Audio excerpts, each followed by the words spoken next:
La carta de Pablo a los Filipenses. La iglesia en Filipos fue la primera comunidad de Jesús que Pablo fundó en Europa Oriental, y esa historia se nos cuenta en Hechos capítulo 16. Filipos era una colonia romana en la antigua Macedonia, estaba llena de soldados retirados y era conocida por su nacionalismo patriótico. Así que, allá, Pablo tuvo resistencia cuando anunciaba que Jesús es el verdadero rey del mundo. Después de que Pablo salió de allá, aquellos que se hicieron seguidores de Jesús continuaron sufriendo resistencia, incluso persecución, pero siguieron siendo una comunidad vibrante, fiel al camino de Jesús. Pablo envió esta carta desde una de sus muchas prisiones y lo hizo por una razón muy práctica. Los filipenses habían enviado a uno de sus miembros, Epafrodito, para llevarle un regalo monetario a Pablo para su sostenimiento en la prisión. Pablo envió esta carta de regreso con Epafrodito para decir gracias y para hacer mucho más que eso. El diseño de esta carta no desarrolla una sola idea de principio a fin, como muchas de las otras cartas de Pablo. Más bien, Pablo ha reunido una serie de ensayos cortos, reflexivos o bocetos, y todos giran alrededor del centro de gravedad de esta carta, un poema en el capítulo 2. Este recuenta artísticamente la historia de la encarnación del Mesías, su vida, muerte, resurrección y exaltación. Luego, en cada uno de los bocetos, Pablo tomará palabras o ideas claves de ese poema para mostrar que el vivir como cristiano significa ver tu propia historia como una expresión viva de la historia de Jesús. Así que Pablo inicia la carta con una oración de acción de gracias y agradece a Dios por la generosidad de los filipenses por su fidelidad y expresa su confianza de que la obra transformadora que Dios ha empezado en ellos continuará mostrándose en más de esas hermosas expresiones de fidelidad y amor. Y Pablo, luego, se enfoca en la preocupación más obvia de ellos en ese momento, que es su condición en la prisión. Estar en una prisión romana no era algo fácil, pero paradójicamente había resultado en algo bueno para extender las buenas nuevas acerca de Jesús. Todos los guardias romanos, los administradores, todos saben que Pablo está en prisión por anunciar a Jesús como el Señor resucitado. Y su aprisionamiento ha inspirado confianza en otros cristianos para hablar de Jesús más abiertamente. Y Pablo es optimista de que será liberado de la prisión. Pero es posible que sea ejecutado. Y mientras reflexiona en esto, dice que realmente no sería tan malo, porque para mí, dice Pablo, vivir es el Mesías y morir es ganancia. Para Pablo, su vida en el presente y en el futuro es definida por la vida y el amor de Jesús por él. Así que, si es ejecutado, eso quiere decir que estará con Jesús, lo que sería grandioso para él. Y si es liberado, significa que puede seguir trabajando para empezar más comunidades de Jesús, lo que sería mejor para las demás personas, y esto es lo que él espera que suceda. Y nota cómo funciona este flujo de pensamiento. Morir por Jesús no es el verdadero sacrificio para Pablo. Más bien, es permanecer vivo para servir a otros. Así que esa es la manera de Pablo de participar en la historia de Jesús. Sufrir para amar a otros más que a sí mismo. Pablo luego se vuelve a los filipenses y los exhorta a participar del ejemplo de Jesús pensando de la misma manera que él. Les dice, sus vidas como ciudadanos deben ser consistentes con las buenas nuevas del Mesías. Así que estos cristianos en Filipos vivían en un semillero de patriotismo romano, pero su manera de vivir debe ser moldeada por otro rey, Jesús, y eso podría traer persecución. Pero ellos no deben temer sufrir por estar asociados a Jesús, porque es la manera de vivir la historia de Jesús mismo, lo que lleva a Pablo al gran poema del capítulo 2. Es muy rico y está lleno de ecos de pasajes del Antiguo Testamento, especialmente la historia de Adán y su rebelión en Génesis 1 al 3 y de los poemas del siervo sufriente en el libro de Isaías. Este poema es digno de memorizarse. Es una hermosa versión condensada de la narrativa del Evangelio. Antes de volverse humano, el Mesías existía en un estado de gloria e igualdad con Dios. Y a diferencia de Adán, quien trató de alcanzar la igualdad con Dios, el Mesías eligió no explotar su condición de igualdad para beneficio propio.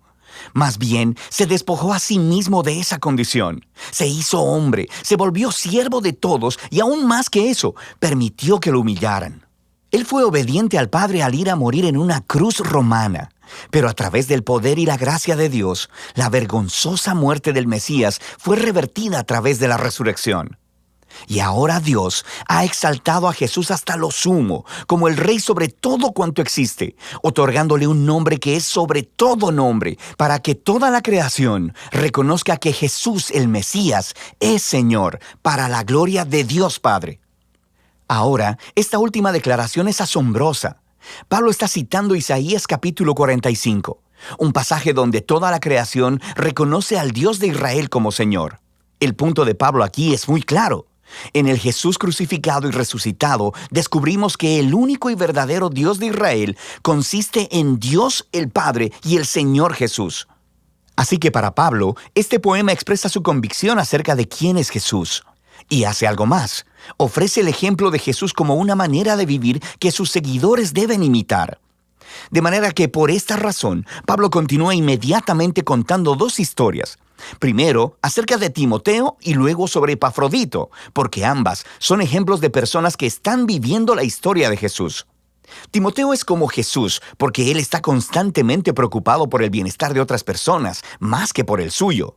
Y Epafrodito, a quien los filipenses enviaron con su regalo, terminó arriesgando su vida para servir a Pablo en la prisión.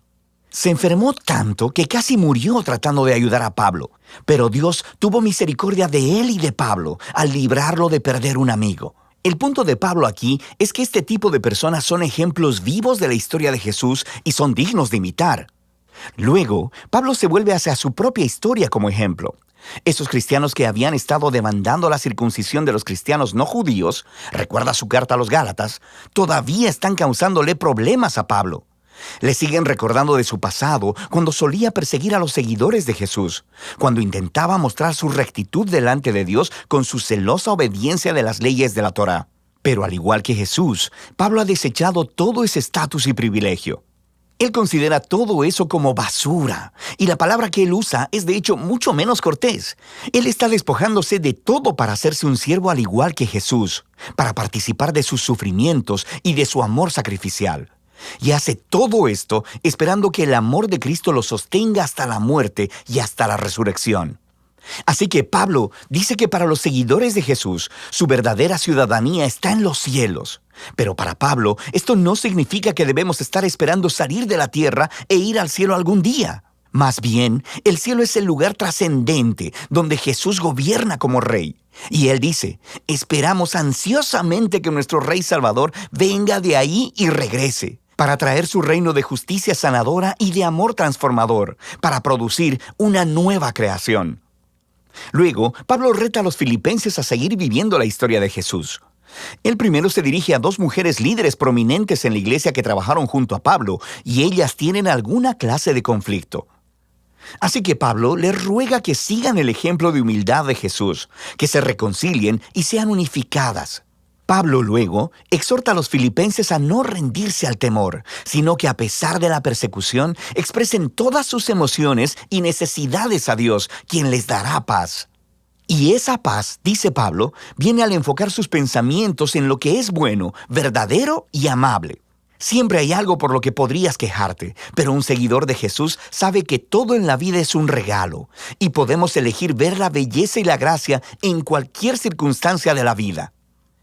Lo que lleva a Pablo a su conclusión. Él agradece una vez más por el regalo sacrificial de los filipenses y quiere que sepan que sus prisiones, sus tiempos de pobreza, no son verdaderas dificultades para él. De hecho, se convirtieron en sus mejores maestros, mostrándole que no importan sus circunstancias. Él ha aprendido el secreto del contentamiento, la simple dependencia en aquel que lo fortalece. Pablo ha llegado a ver su propio sufrimiento como una participación en la historia de Jesús. La carta a los filipenses nos da un vistazo único en el corazón y la mente de Pablo. Él veía su vida entera como una representación de la historia de Jesús. Y en esta carta puedes sentir su conexión cercana con Jesús, su conciencia de que el amor y la presencia de Jesús están más cercanos a él que su propia piel, y que eso es lo que le da esperanza y humildad en sus horas más oscuras. Así que Pablo nos muestra que conocer a Jesús es siempre un encuentro personal y transformador, y que esa es la clase de Jesús al que Pablo invita a los demás a seguir. Y de eso se trata la carta de Pablo a los filipenses.